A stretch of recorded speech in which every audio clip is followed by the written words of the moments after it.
Me llamo Lidia Ramos, me dedico al ciclismo profesional.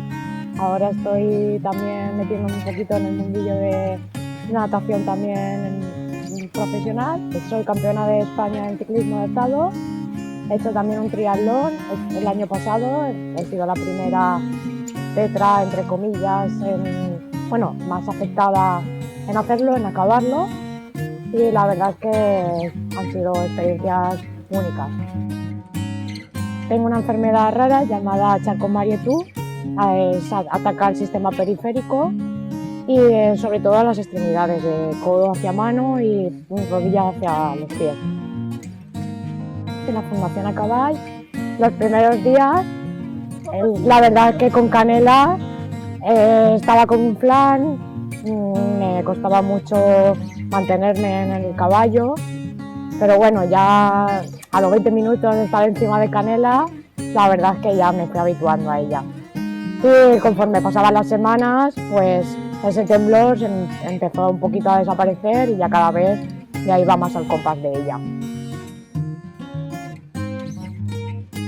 En el caso de Lidia se ha ido mejorando su estabilidad de tronco. El primer día, cuando empezó, como dice ella, parecía un flan, estaba temblando, no era capaz de quitar sus propios apoyos y entre la voluntaria y la terapeuta la íbamos sosteniendo mucho, era un apoyo bastante fuerte.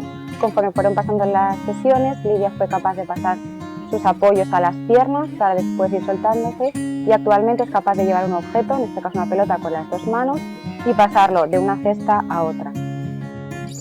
Como su necesidad principal era el mantenimiento del tronco y los alcances hacia adelante, se ha ido trabajando primero en estático encima de la yegua, colocando la pelota en una cesta o yendo a chocar al guía del caballo y actualmente es capaz de realizarlo incluso con la yegua en movimiento.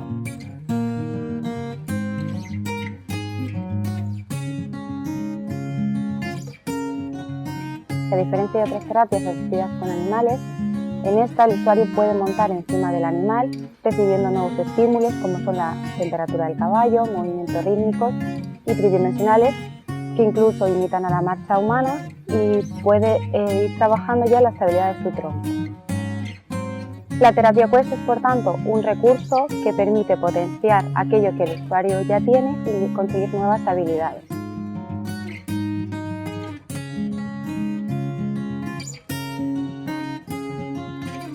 La verdad es que encantada porque es una experiencia que no se hace todos los días, montar a caballo, estar con los animales, son sensaciones únicas, la verdad.